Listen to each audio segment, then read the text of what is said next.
Bem, meus irmãos, então vamos para a nossa terceira aula. Terceira aula aqui nos Cânones de Dort. Estamos no capítulo 1, sobre a divina eleição e reprovação. Eu estou ansioso, para quando concluirmos essa parte dos artigos, chegarmos à parte das heresias, O bicho vai pegar quando chegar nas heresias, porque eu quero que os irmãos conheçam realmente aquilo que os remonstrantes defenderam no século XVII e o porquê também aquilo foi tratado como heresia, e não como simplesmente a opinião, então, erros teológicos. No resumo da segunda aula, só para a gente lembrar um pouquinho, nós estudamos dos artigos 4 a 6 sobre o duplo resultado da pregação do Evangelho. Isso é o que nos fortalece como igreja, porque não precisamos ter medo, da reação das pessoas. Nós podemos pregar sabendo que não há a menor possibilidade de falha. Uma vez que o Evangelho é pregado, há um duplo resultado. Ou a pessoa crê, porque é uma eleita de Deus e, portanto, é salvo em Jesus Cristo, é justificado no momento que crê, ou então a pessoa rejeita e permanece como um filho da ira. Então são os resultados, da pregação. Aprendemos também que a causa da incredulidade, está no próprio homem. Isso é um ponto muito importante, porque ele escolheu se rebelar. Então o ser humano é a fonte, nesse sentido, da própria incredulidade. Mas, em contraposição a isso, a fonte da fé está em Deus. É Ele, pelo Espírito Santo, que nos dá a fé mediante a pregação do Evangelho. Isso realmente é muito, muito importante mesmo. E além disso, aprendemos também, sobre o decreto de Deus de dar a fé a quem Ele quer. Ele deu a fé a um, mas não deu a outro.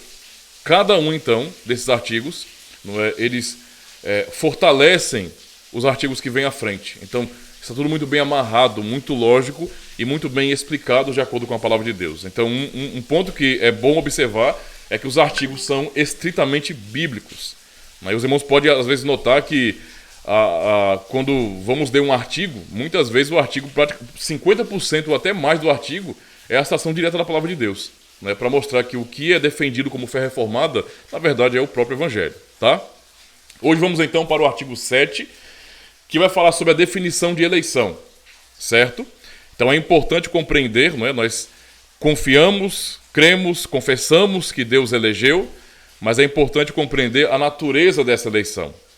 Qual é a definição de eleição, então? O artigo 7 diz bem assim: esta eleição é o imutável propósito de Deus, pelo qual Ele, antes da fundação do mundo, escolheu um número grande e definido de pessoas para a salvação, por graça pura. Estes são escolhidos de acordo com o soberano bom propósito de sua vontade, dentre todo o gênero humano, decaído pela sua própria culpa de sua integridade original para o pecado e perdição. Os eleitos não são melhores ou mais dignos que os outros, porém, estão envolvidos na mesma miséria dos demais. São escolhidos em Cristo, que Deus constituiu nesse sentido desde a eternidade como mediador e cabeça de todos os eleitos e fundamento da salvação. E para salvá-los por Cristo, Deus decidiu dá-los, ou seja, dar a Cristo esses eleitos. E Ele efetivamente chamá-los, e atraí-los à sua comunhão por meio da sua palavra e esse é o Espírito Santo. Em outras palavras, Ele decidiu dar-lhes verdadeira fé em Cristo, justificá-los, santificá-los e depois, tendo-os guardado poderosamente na comunhão do seu Filho, glorificá-los finalmente. Deus fez isto para a demonstração de sua misericórdia e para o louvor da riqueza de sua gloriosa graça, como está escrito. E aí tem as citações bíblicas, assim como nos elegeu nele, antes da fundação do mundo, para sermos santos e irrepreensíveis perante ele, e em amor nos predestinou para ele para a adoção de filhos, por meio de Jesus Cristo, segundo o beneplácito ou bom propósito de sua vontade, para louvor da glória de sua graça, que ele nos concedeu gratuitamente no amado. Citação de Efésios capítulo 1. E em outro lugar, e aos que predestinou, a esses também chamou, e aos que chamou, a esses também justificou, e aos que justificou, a esses também glorificou. Romanos 8 e verso 30. Então aqui temos um artigo que explica justamente, a definição da eleição. Esta é a eleição, o bom propósito de Deus, tá? Então, o que é eleição, meus irmãos? É o imutável, isso é um ponto muito importante, imutável propósito de Deus. Toda vez que pensamos sobre isso, sobre a eleição, e sobre o fato de ser imutável, é por algumas razões importantes que são até lógicas. Quando pensamos nos atributos de Deus, em quem Deus é revelado na palavra, então podemos compreender realmente que o seu propósito é perfeito. Ele é imutável. Ele não é baseado em achismos. Ele não tem a ver com probabilidade. Não é uma questão matemática, como por exemplo na bolsa de valores, não é no mercado, não. Não é Deus, quando fala, quando ensina, quando promete, quando determina alguma coisa, não é como quando decreta na eternidade, ele faz de maneira perfeitíssima, com sabedoria infinita, incomparável, com conhecimento de tudo. Então, é imutável, porque Deus não escolhe de olhos vendados, tá? Sem saber de possíveis mudanças. Podemos até dizer que a eleição é a atitude de Deus nos chamar na eternidade de forma perfeita, do começo ao fim, com tudo o que somos. Tudo. Não é como um casamento, por exemplo, onde as pessoas se prometem uma a outra, né? Quando um casal apaixonado resolvem entrar realmente em matrimônio, na hora do casamento, eles prometem muitas coisas, não é? Nós temos já aquelas frases que são bases, na verdade, no casamento, não é? Que um promete para o outro, não é? Na saúde e na doença, na alegria e na tristeza, na riqueza e na pobreza. Amar, estar com a pessoa, até que a morte o separe. Então, o casal apaixonado faz, nesse sentido, né, essas promessas um ao outro. Promessas de que vão amar incondicionalmente, né? Às vezes as pessoas não pensam muito nisso, mas aquelas palavras elas têm um peso muito, muito importante, porque são promessas de amor incondicional. Ou seja, independente se há saúde ou doença, eu te amarei. Independente se há riqueza ou pobreza, eu te amarei. Independente se há alegria ou tristeza, eu te amarei. Então é uma promessa de amor incondicional. Mas tem um detalhe: quando casais se prometem em casamento, eles não sabem o que vai acontecer. Eles têm expectativas.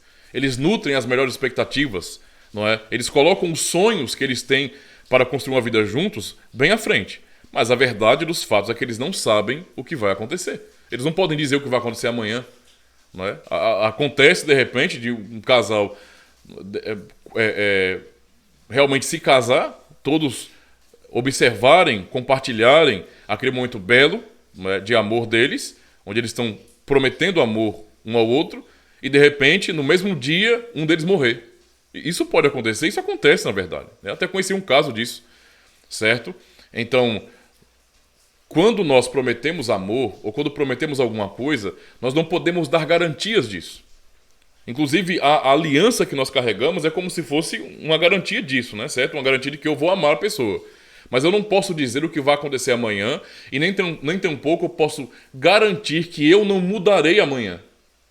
Por que eu estou dizendo isso, meus irmãos? Para entendermos um pouquinho dessa comparação com o bom propósito de Deus, que é imutável.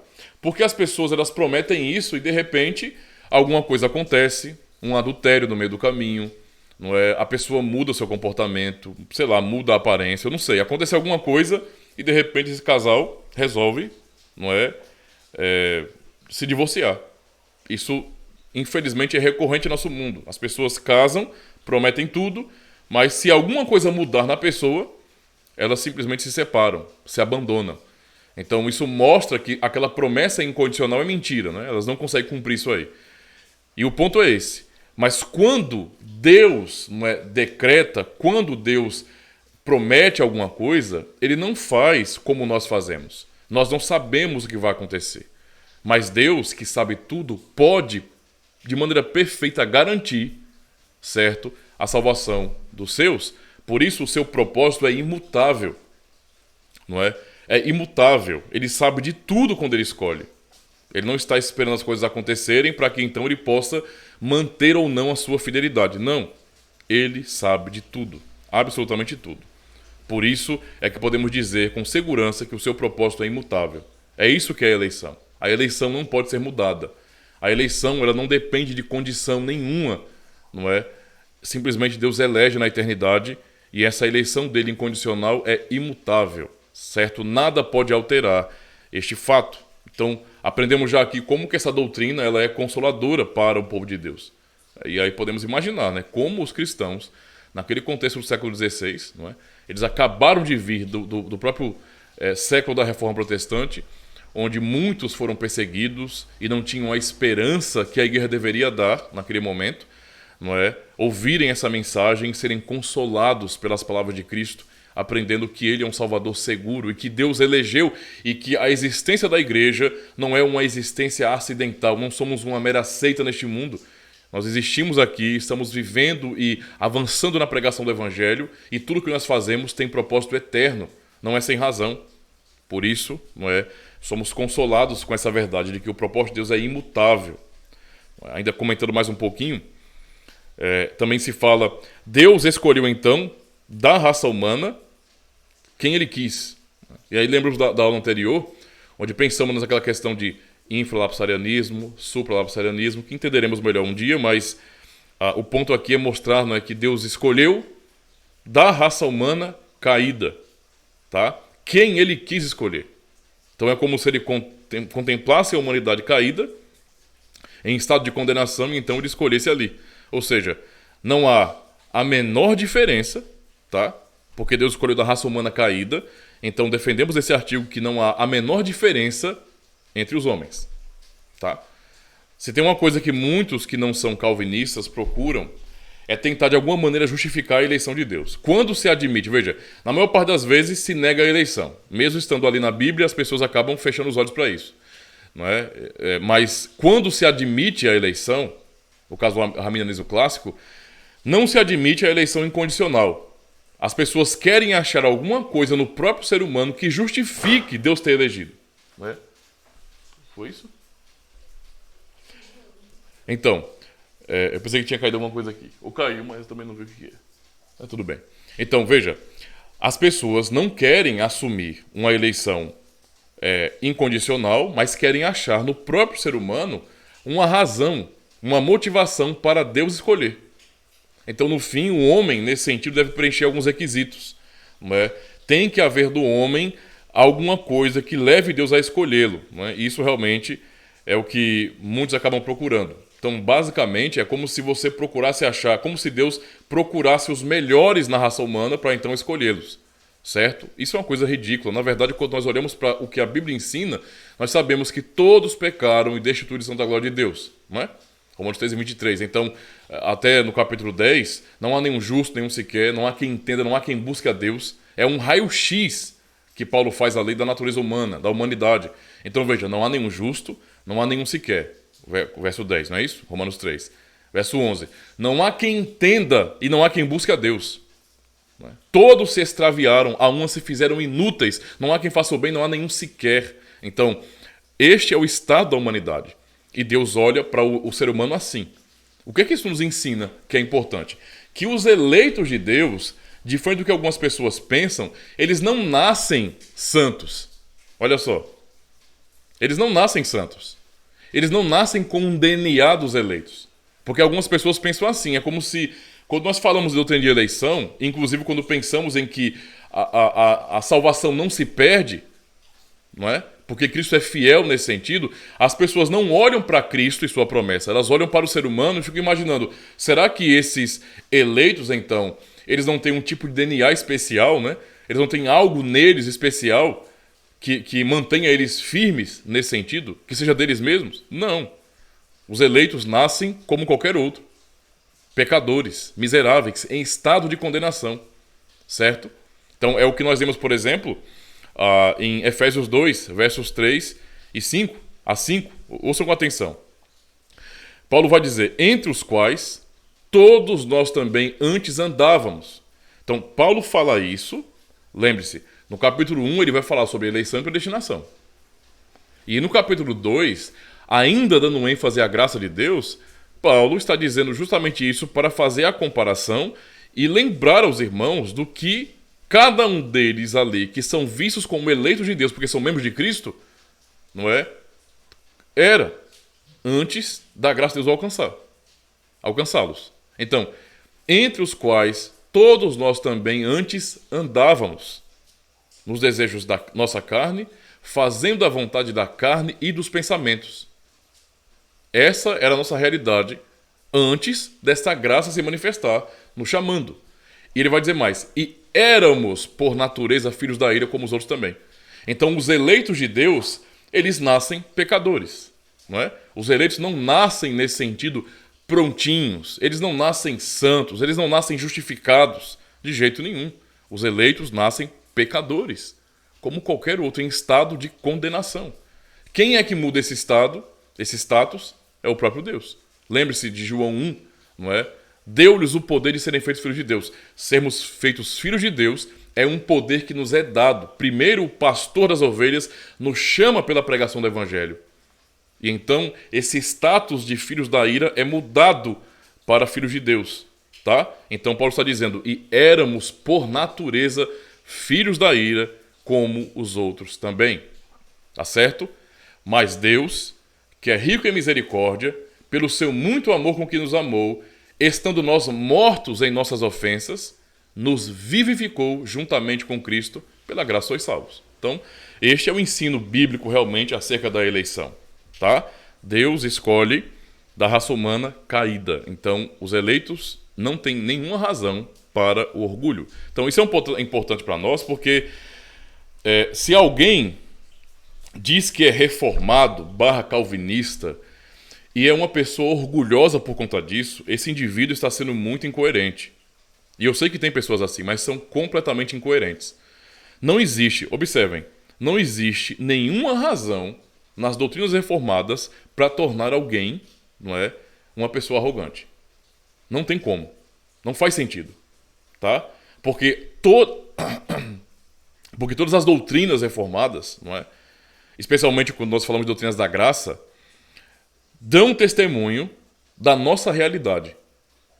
Eu penso que não existe uma teologia tão ofensiva como a nossa, não é? Eu digo ofensiva, entre aspas, não é que seja ofensiva, mas como o ser humano tem uma visão muito positiva sobre si mesmo, então ouvir nos documentos reformados, não é, na pregação reformada, que o ser humano é um pecador miserável, indigno, não é? A única coisa que ele é digno de receber é o inferno. Ele não é melhor do que ninguém. Mesmo uma pessoa estando na igreja, ninguém pode se orgulhar em si mesmo, ninguém, porque são todos dignos de condenação. Todos, não é? Então, para alguém que tem uma visão muito elevada de si mesmo, isso é ofensivo.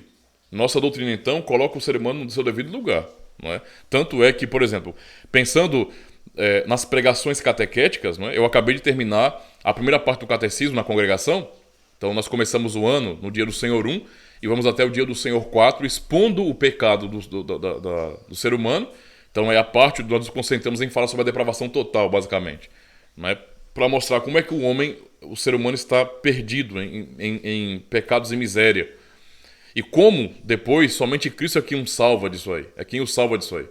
Então a ideia realmente é mostrar para a congregação, não é, por meio da pregação, que ninguém ali é digno de absolutamente nada de bom. Se tem uma coisa que nós merecemos, a cada segundo, a cada milésimo de segundo é sofrimento. Não é? Então não podemos nos orgulhar, não podemos nos vangloriar. Certo? Nas doutrinas reformadas não encontramos razão nenhuma para sermos arrogantes. Muito pelo contrário, para sermos humildes. Tá? Citando mais uma vez aqui a Confissão Francesa, no capítulo 3, que fala sobre Jesus Cristo, no artigo 12, a Confissão Francesa, não é? Feita lá na igreja de Calvino, século XVI. Nossa eleição em Jesus Cristo, o artigo 12, diz bem assim: nós cremos que desta corrupção e condenação geral, na qual todos os homens estão mergulhados, que é um detalhe muito importante. Nenhum eleito é digno, certo? Por isso é dito que a eleição, não é incondicional. E, na verdade, quando pensamos na corrupção da humanidade, não é, isso mostra que os eleitos nascem iguais aos outros. Então, nós cremos que desta corrupção e condenação geral, na qual todos os homens estão mergulhados, Deus tira os que, em seu conselho eterno e imutável, ele elegeu por bondade, não é, e misericórdia em nosso Senhor Jesus Cristo, sem considerar suas obras, deixando os outros naquela mesma corrupção e condenação, para demonstrar neles sua justiça, como aos primeiros ele fez resplandecer as riquezas da sua misericórdia. Porque uns não são melhores do que os outros. Então veja como isso é detalhado também, não é, na Confissão de Fé francesa, não é, que foi elaborada também por Calvino. Então observe. Porque uns não são melhores do que os outros. tá? Até quando Deus os separa segundo o seu conselho imutável, que ele determinou em Jesus Cristo antes da fundação do mundo, e também ninguém poderia, por sua própria virtude, introduzir tal bem, visto que, por natureza, nós não podemos fazer nesse sentido, nenhuma boa ação, nem afeição, nem pensamento, até que Deus nos preceda e nos faça dispostos.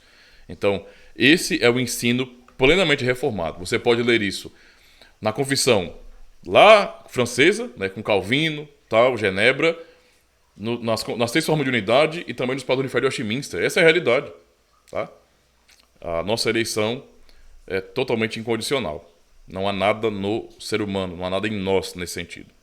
Continuando. Eleitos em Cristo, não é? Então, há uma expressão aqui nesse artigo 7 que é muito importante, meus irmãos. Eleitos em Cristo. Às vezes as pessoas não prestam atenção, não é, nesses termos, essas expressões, e elas têm um peso. Essa é uma linguagem pactual, na verdade. Caímos em Adão. Nos tornamos pecadores por causa de Adão, em Adão. E herdamos o pecado dele. É a dinâmica de Romanos capítulo 5, a partir do verso 12. Tá? Isso, então, é uma linguagem pactual.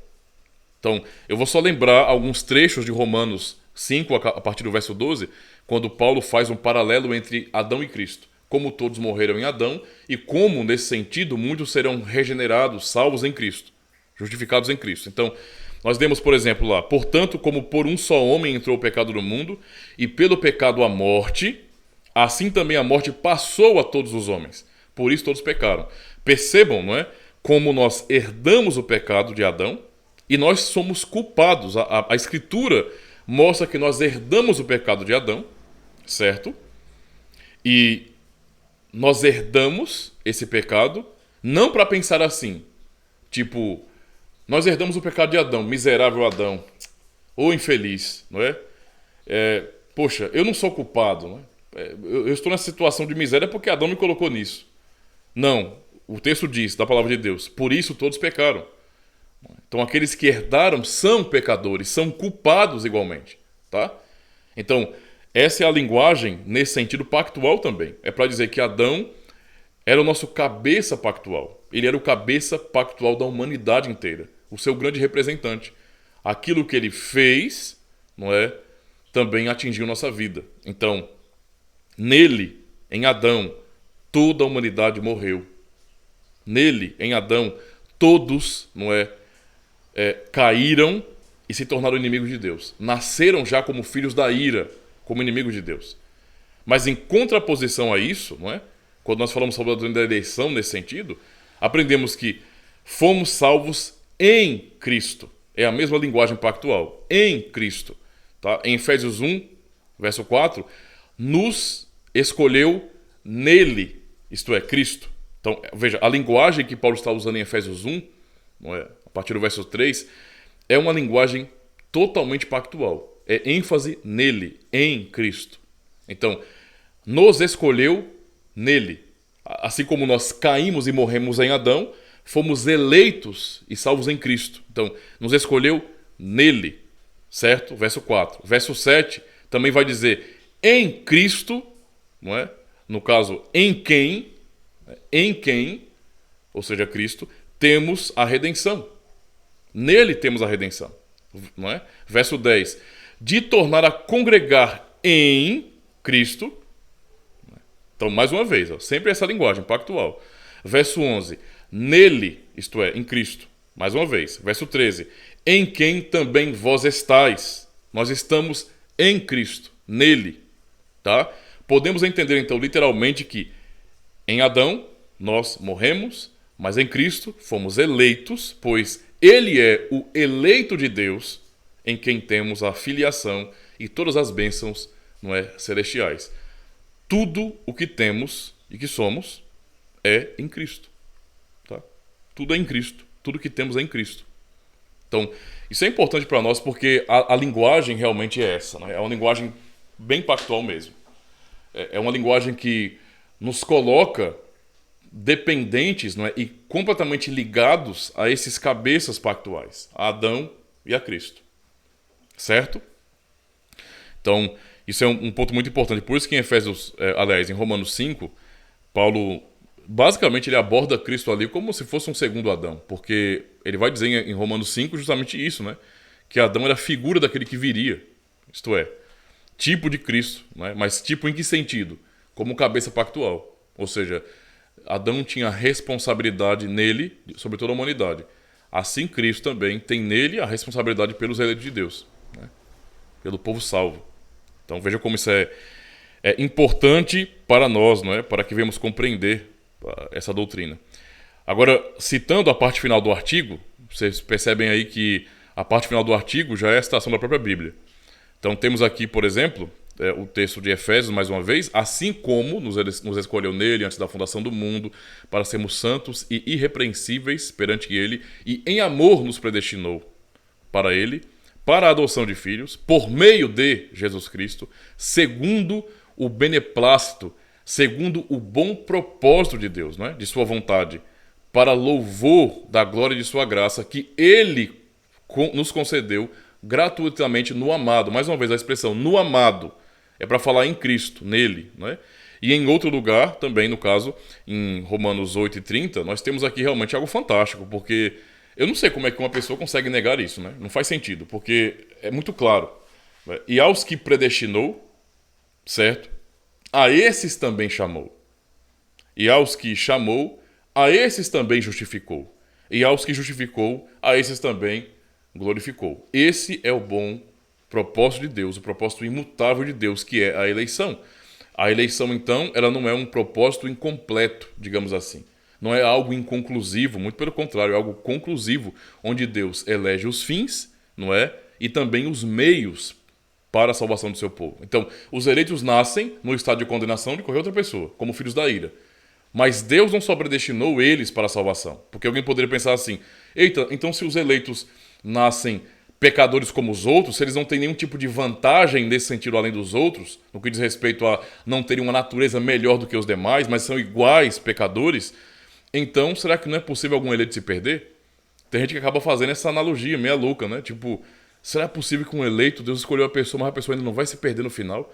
Vai que a igreja não consiga alcançar aqueles eleitos. Então isso é uma coisa impossível de acontecer, irmãos. Impossível. Porque o bom propósito de Deus é algo completo. Não há a menor possibilidade, não é, de um eleito de Deus não ser salvo. Porque Deus predestinou os fins, mas também os meios. Os meios para a salvação dos eleitos foram ordenados também por Deus, tá? Então esse é o ponto que nós aprendemos aqui nessa doutrina. Tá certo? Agora tem um detalhe importante. Né? Vamos para o artigo 8. E o artigo 8 diz bem assim: um só decreto de eleição. Um só decreto de eleição. Diz bem assim: a eleição não é variada ou múltipla. Não são várias eleições, tá? Mas ela é única para todos os que são salvos, tanto no Antigo Testamento quanto no Novo Testamento. Certo? Pois a Escritura nos prega um único bom propósito e conselho da vontade de Deus, pelo qual Ele nos escolheu desde a eternidade, tanto para a graça como para a glória, assim também para a salvação e para o caminho da salvação, o qual preparou para que andássemos nele. E temos os textos da palavra de Deus que falam sobre isso. Então, Efésios 1, versos 4 e 5, mais uma vez, como também nos elegeu nele antes da fundação do mundo, para sermos santos e irrepreensíveis diante dele em amor, e nos predestinou para filhos. Veja, ele elegeu e predestinou. Ele escolheu e predestinou, não é? Deu um destino previamente estabelecido para essa pessoa. Ele elegeu e predestinou para a adoção de filhos, por meio de Jesus Cristo. Né? Ou seja, veja, por meio, ou seja, os meios determinados, né? Para si mesmo, segundo o beneplácito de sua vontade. E Efésios 2 e verso 10 também. Porque somos feitura sua, criados, mais uma vez, em Cristo. A ideia de ser criados aqui é de regeneração mesmo, né? Criados em Cristo Jesus para as boas obras. Fomos criados em Cristo para as boas obras. Somos nova criação em Cristo para as boas obras, as quais Deus preparou, não é, de antemão para que andássemos nelas. Então, Deus elegeu os fins e os meios, não é? Eu vou citar aqui agora também a Confissão de Fé de Westminster, no capítulo 3, onde nós temos dos eternos decretos de Deus, não é? Nós temos o artigo 5 e o artigo 6. Então ouçam com atenção o artigo 5.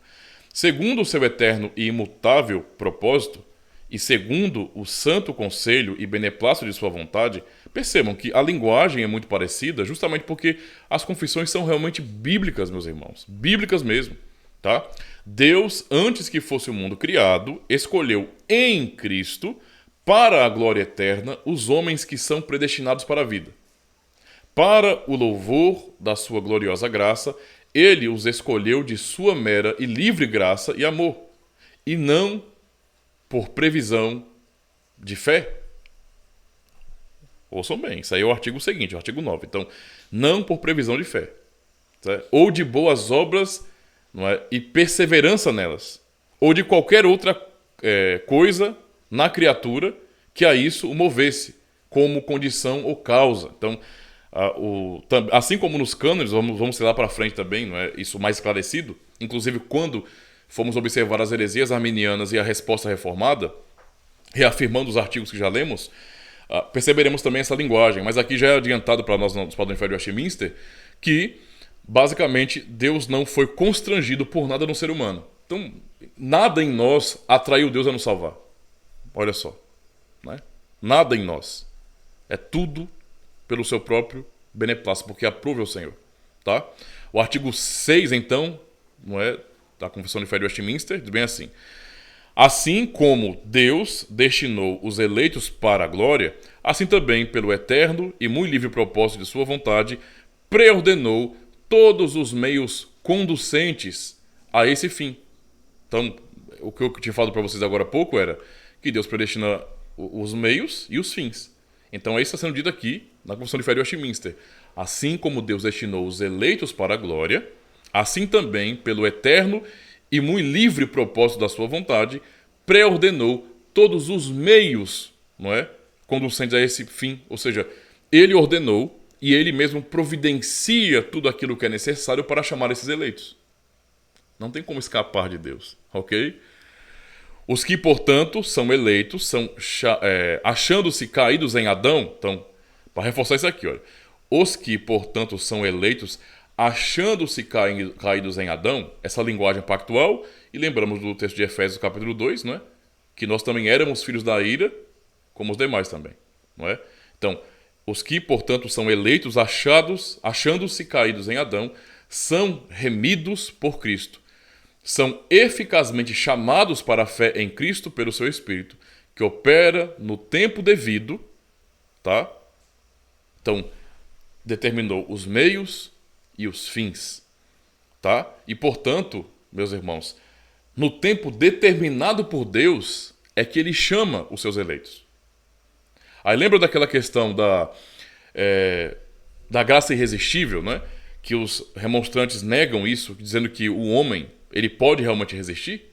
Ora, eu vou dizer bem assim, sim, o ser humano pode resistir, mas ele resiste, não é? Só enquanto Deus não chama. Entendeu? Porque é só vocês lembrarem, né? Não sei se todos podem testemunhar, mas talvez sim. Eu posso pensar na minha própria experiência nesse sentido. E é a experiência comum dos demais cristãos, que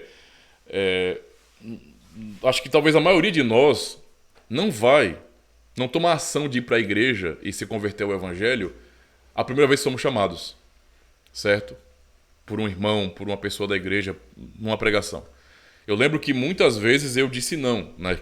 Então, havia vizinhos crentes e eles pregavam para mim e eles falavam sobre o juízo de Deus, sobre a graça em Jesus Cristo. Eles me convidavam para a igreja e eu ia, porque minha mãe às vezes falava para eu ir, né? E eu ia só para ficar zoando, cara. Eu ficava zombando deles lá, ficava brincando, tirando onda, fingindo, imitando os pastores. Eu era presepeiro nesse sentido. E até mesmo, eu até contei, eu acho que essa experiência para os irmãos antes, mas eu lembro de quando eu fui chamado, eu fui para uma igreja, e embora eu discorde da maneira daquela comunidade por ser pentecostal, ainda assim, não é, eu entendo que o que os irmãos fizeram ali foi para o meu bem. Na pregação, não é, que não era pregação sobre prosperidade, era uma pregação sobre juízo, o que foi uma coisa muito boa, Eles realmente me chamaram, né, para aceitar Jesus, né? Embora a prática seja estranha, mas eu entendo o objetivo deles, né, a intenção deles, para que eu aceitasse Jesus, para não ir para o inferno, para ser salvo. E eu disse, não, não, não, não, outro dia, amanhã. E a pessoa disse, mas você sabe se você vai acordar amanhã? Então pode ser tarde demais. Então é uma reflexão importante para nossa vida. E eu lembro que eu resisti durante muito tempo, né? Eu vim conhecer o Evangelho e ser impactado de uma maneira irresistível quando eu cheguei aqui no Nordeste. E eu posso dizer como. Eu estava preparado para, como um jovem não cristão, embora eu tivesse princípios, né? Porque eu fui criado no contexto da Igreja Católica Romana, então, como um católico romano, eu aprendi princípios também, mas ainda assim eu, sei lá, queria aproveitar, né? Ir para algum tipo de ambiente, tipo balada, alguma coisa assim, para aproveitar também, né? E naquele momento eu estava programado para isso. Foi até um sábado, na verdade. E eu fui. Na época eu dançava hip hop, olha só. E eu fui ensaiar com meus irmãos num colégio público que tinha lá na cidade. E eu acabei esquecendo o meu sonzinho e chegou a turma para poder ensaiar. E iríamos fazer uma apresentação à noite, né? Iríamos para um tipo de festa, de baladinha, para fazer uma apresentação à noite, certo? E o que acontece? Eu resolvi ir para uma igreja. Tinha uma igreja ali, passei, fui, e quando eu cheguei lá, né, não foi nem pregado, não deixou nem pregar. O irmão que estava lendo só leu o Salmo 1. Bem-aventurado o homem que não anda segundo o conselho dos ímpios, não se detém no caminho dos pecadores, nem se assenta na roda dos escarnecedores. Antes tem o seu prazer na lei do Senhor e na sua lei medita de dia e de noite. Cara, eu ouvi isso, não é? Pela primeira vez na minha vida, isso veio com um impacto tão grande na minha mente que eu nem fui pro ensaio e nem fui à noite para esse negócio, né? Para essa baladinha. Eu fui para casa com medo, desesperado, dizendo à minha mãe: Mãe, eu acho que Deus falou comigo. Porque eu fiquei realmente martelando aquilo na minha mente, né? Eu nunca tinha tido essa experiência, mas a palavra de Deus fez todo sentido para mim. É como se Deus estivesse falando comigo naquele momento ali, só na leitura da Bíblia. Só na leitura, não é? De um versículo, cara. Eu fiquei assim, chocado. Então, quando Deus chama, né, não adianta, né? Ele providencia os meios e os fins num tempo determinado por seu Espírito Santo, por meio da pregação, ele chama os seus. Então, terminando aqui a leitura do artigo 6. Então, os que, portanto, são eleitos, achando-se caídos em Adão, são remidos por Cristo, são eficazmente chamados para a fé em Cristo pelo seu Espírito, que opera no tempo devido. Então são justificados, adotados, santificados e guardados pelo seu poder por meio da fé salvadora.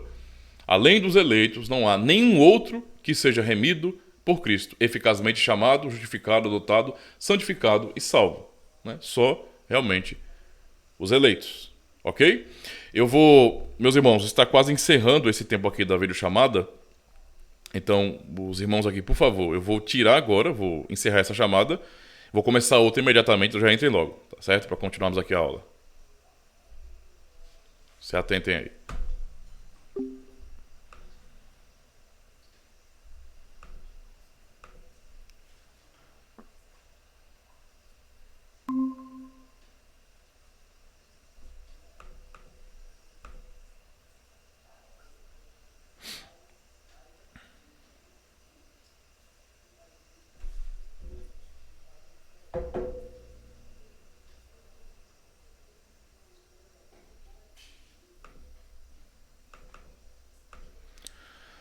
Vamos lá compartilhar o link. Os irmãos que estão acompanhando no YouTube aí, se não forem inscritos no canal, se inscrevam, viu? Deem uma força aí, porque estamos trabalhando firme aqui para que vocês tenham um conteúdo bom, confessional. Então espalhem o canal aí, tá bom? E aproveitem as playlists, né? No Catecismo de Heidelberg e também na Confissão Belga. Compartilhando agora.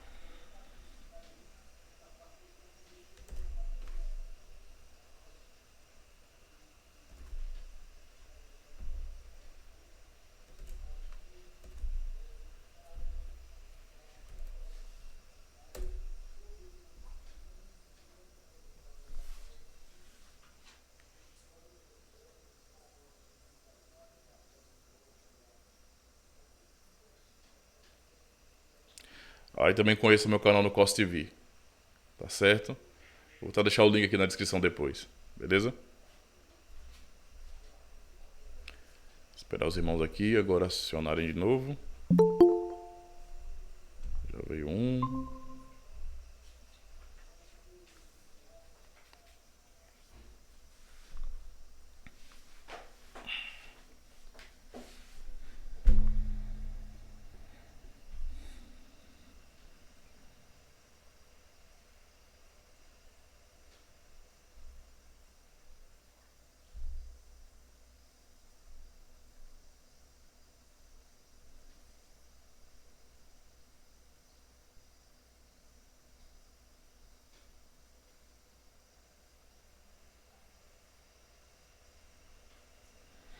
Aos irmãos que estão no YouTube, conheçam também o meu canal no Cos TV.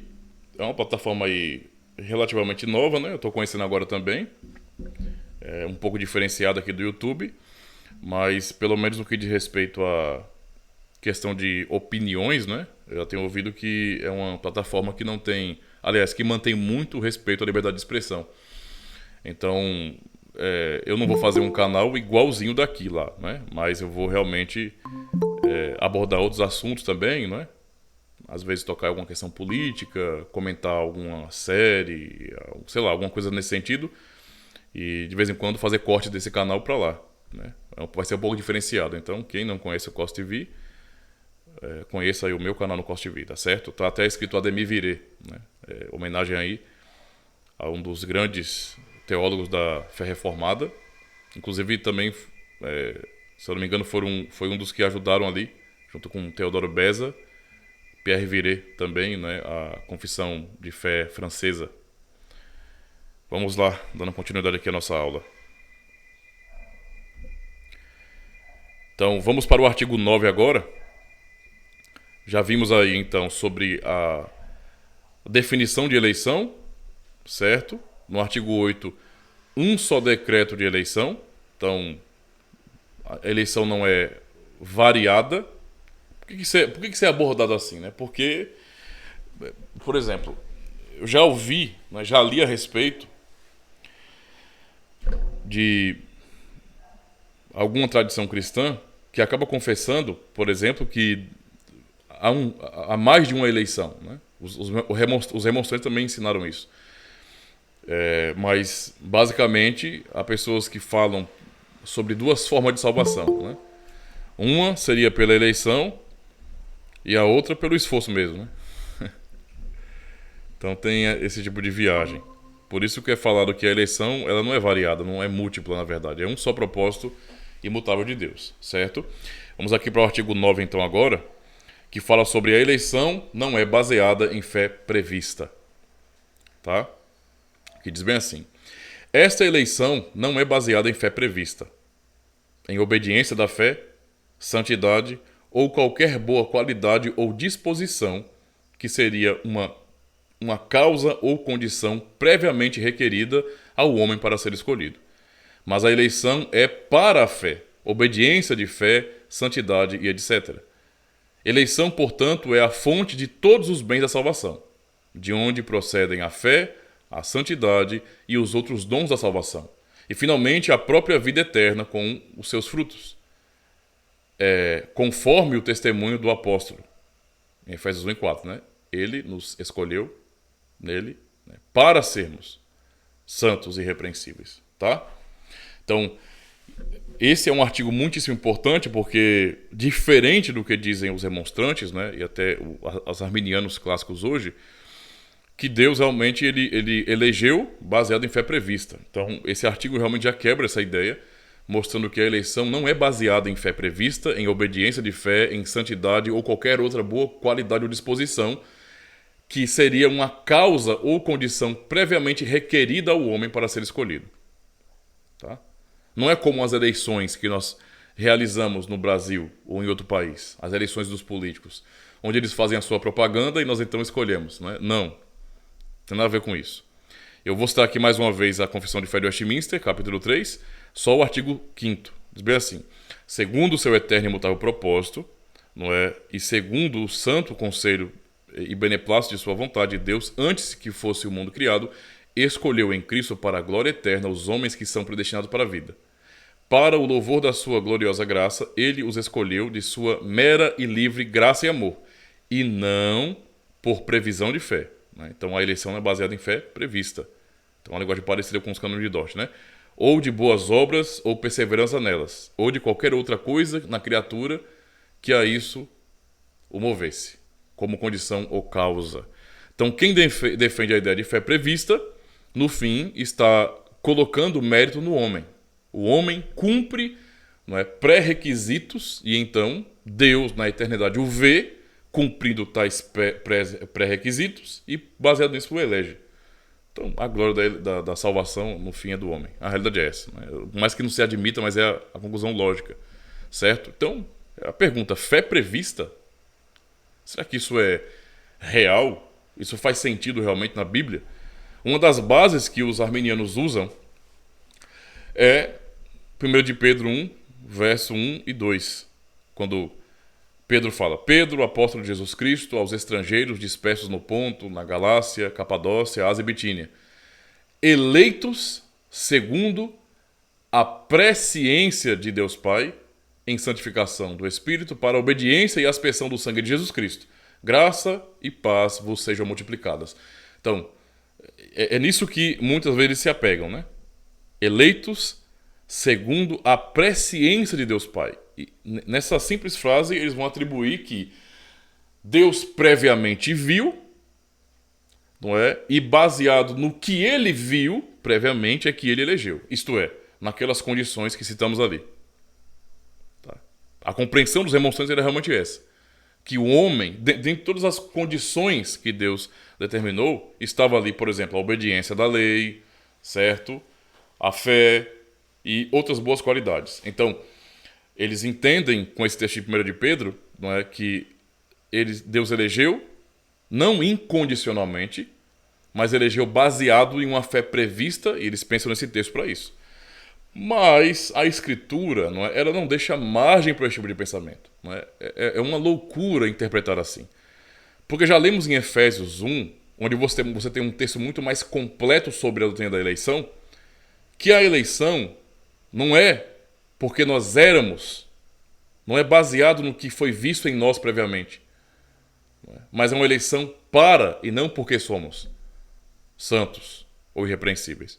Então, como também, Efésios 1:4, nos elegeu nele antes da fundação do mundo para que fôssemos santos e irrepreensíveis diante dele em amor. Então a eleição é para e não porque somos, não porque éramos, simplesmente isso. Tá? Assim como o artigo 9 está ensinando de maneira muito clara. Ou seja, mais uma vez, nós aprendemos aqui, não é, que a eleição, portanto, é a fonte de todos os bens da salvação. Tudo o que tem a ver, não é, com a salvação, os seus dons, tudo vem da eleição. Tem como fonte a eleição. A eleição, portanto, é a fonte de todos os bens da salvação, de onde procedem a fé. Nós somos eleitos para a fé. Nós cremos porque fomos eleitos para a fé. Essa é até uma maneira de saber se realmente somos eleitos. Isso cada um investiga particularmente. Mas se alguém tem dúvida, eu estou me sentindo não eleito, eu não sei se eu sou eleito. A pergunta é, você crê de todo o coração em Jesus Cristo, que Ele é o Filho de Deus, Deus homem, que Ele morreu para salvar os seus pecados, não é, da condenação do inferno? Você crê de todo o coração? Creio. Essa é uma demonstração da sua eleição. Ninguém crê em Jesus Cristo assim se não foi eleito. Tá? Então a eleição, portanto, é a fonte de todos os bens da salvação, não é? De onde procedem a fé, a santidade e os outros dons da salvação. E finalmente a própria vida eterna com os seus frutos. Tá? Então é muito claro aquilo que a palavra do Senhor ensina. Por isso esse negócio de eleição por fé prevista é furada. Né? Isso digamos assim, é o homem tentando usar o bom senso, não é? E colocá-lo acima da palavra de Deus. Deus disse, dá para poder usar até aquela frase, aceita que dói menos, aquela frasinha, né? Deus disse, cara, Deus disse. Tá? Eu sei que às vezes isso é conflituoso, nós ficamos chocados. Para quem está conhecendo ainda a fé reformada, você fica às vezes meio assim, chocado, de repente pensando que há injustiça da parte de Deus, porque, poxa, todo mundo é igual, mas a gente escolhe uns e não outros, e acaba vendo alguma coisa nesse sentido, por má compreensão, por não compreender bem a palavra de Deus, por não ter boa doutrina em sua mente, certo? Então é natural que fiquemos assim. É comum, né? Todo aquele que conheceu a fé reformada ficou chocado. E mais chocado do que conhecer a fé reformada foi descobrir que ela é bíblica, não é? Que não é balela calvinista, não é cor de Calvino ou de qualquer outro, não. É a palavra de Deus, tá? E, portanto, ainda que isso às vezes nos choque, é a verdade. O nosso papel é confessá-la. Né? Então eu preciso confessar essa verdade, porque é o que Deus determinou. Artigo 10. A eleição, então, é baseada no bom propósito de Deus. E vamos para a nossa conclusão, então, né? Então, o artigo 10 diz bem assim: a causa desta eleição graciosa é somente, então, o bom propósito de Deus.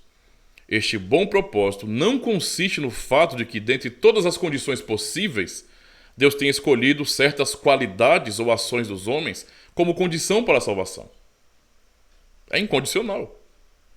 Mas este bom propósito consiste no fato de que Deus adotou certas pessoas dentre a multidão inteira de pecadores para ser sua propriedade. A nossa reação diante da eleição deveria ser de alívio, né? De alívio. E não a reação de por que eu e não outro. Se eu for perguntar por que eu e não outro, que seja com esse entendimento, de humildade. Por que eu, Senhor? Eu não mereço. Entende? E não com arrogância de dizer assim, eu não concordo com essa doutrina porque para mim ela parece injusta. Como se nós pudéssemos colocar Deus no banco dos réus, não é? E julgá-lo. Ele é Deus. Tá? Então, se para uma pessoa não magoa Deus ser Deus, então glória a Deus. Né? Então, como está escrito, e ainda não eram gêmeos nascidos, nem tinham praticado bem ou mal, já lhe fora dito a ela, no caso a Rebeca, citação de Romanos 9, né? Verso 11 a 13. O mais velho será servo do mais moço. Como está escrito, amei Jacó, porém me aborreci de Esaú. E creram, aí no caso Atos 13, 48, todos que haviam sido destinados para a vida eterna. Mas eu quero ler esses textos um pouco mais completos, tá? Romanos 9, 11 a 13. Então vamos lá. Porque não tendo eles ainda nascido, nem tendo feito bem ou mal, e aí, observem bem, para que o propósito de Deus, segundo a eleição, ficasse firme. Não por causa das obras, e aí você pensa, né? Coisas previamente vistas por Deus, né? Não por causa das obras, mas por aquele que chama, porque aprove a ele. Tá? Foi dito a ela: o maior servirá ao menor. Então, a Escritura é muito clara com relação a isso. Tá? Então, porque não tendo eles ainda nascido, nem tendo feito bem ou mal, certo? Nem tendo feito bem ou mal, já poder cortar a ideia de condições previamente requeridas, que eles puderam preencher, né? Para que o propósito de Deus, segundo a eleição, e a eleição aqui é tratada como incondicional, ficasse firme, não por causa das obras. Ou seja, Paulo é muito claro em dizer que é para ficar claro que a eleição não é baseada em fé prevista ou em qualquer outra boa qualidade dos homens. Não tem nada a ver com as obras. Não depende em nada das obras. Obras nenhuma constrangem a Deus. Esse é o ponto. Tá?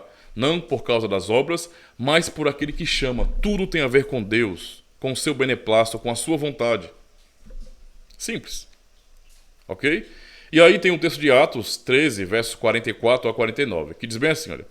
Vamos ler o texto completo, né? O 48 é aquele que nós já lemos, mas vamos entender um pouquinho do contexto. E no sábado seguinte, ajuntou-se quase toda a cidade para ouvir a palavra de Deus. Então, imagina aí, né, o trabalho de pregação do Evangelho. Né? Vamos pregar o Evangelho. Continuando. Então os judeus, vendo a multidão, encheram-se de inveja e blasfemando contradiziam o que Paulo falava. Então havia oposição, né? Mas Paulo e Barnabé, usando de ousadia, disseram: era mister que a vós se vos pregasse primeiro a palavra de Deus. Mas visto que a rejeitais e não vos julgais dignos da vida eterna, eis que nos voltamos para os gentios. Tá? Então, perceba que você vê, é o contexto da pregação do evangelho. Esse aqui é um contexto bem realista, né, de pregação do evangelho, onde você está vendo pessoas aqui que estão negando, estão rejeitando o evangelho. Tá? Então, é o que você vê, né, na prática.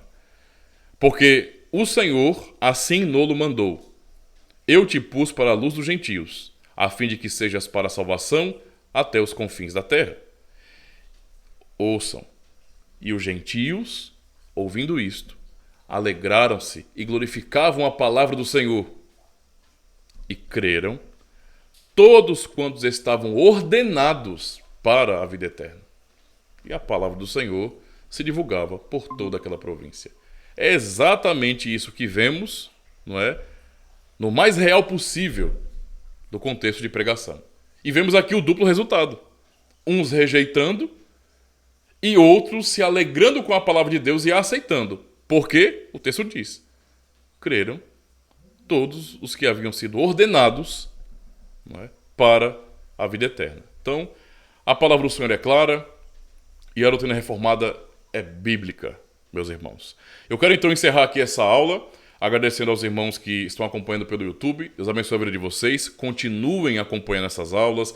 Aproveitem a playlist, não é, no Catecismo de Heidelberg e também na Confissão Belga, que está sendo promovida agora, né? Estou dando aulas agora. E quando terminar a Confissão Belga, eu vou continuar. Eu vou chegar, por exemplo, a dar aula na Confissão de Fé Francesa, certo? Também nos catecismos de Westminster. Eu vou usar realmente, não é, essas grandes confissões reformadas para fazer aulas aqui no canal. Então aproveitem, meus irmãos, porque sempre teremos conteúdo reformado confessional aqui, tá certo? Por isso, se você não é inscrito, se inscreve no canal, dá essa força mesmo, sabe? Se inscreve e compartilha com todo mundo que vocês conhecem e com isso também o meu canal no COS TV. É só procurar lá, COS TV, Ademir Viré, certo? Eu vou deixar o link para vocês aí, beleza? Muito obrigado ao pessoal do YouTube, Deus abençoe e até a próxima aula. Encerrando.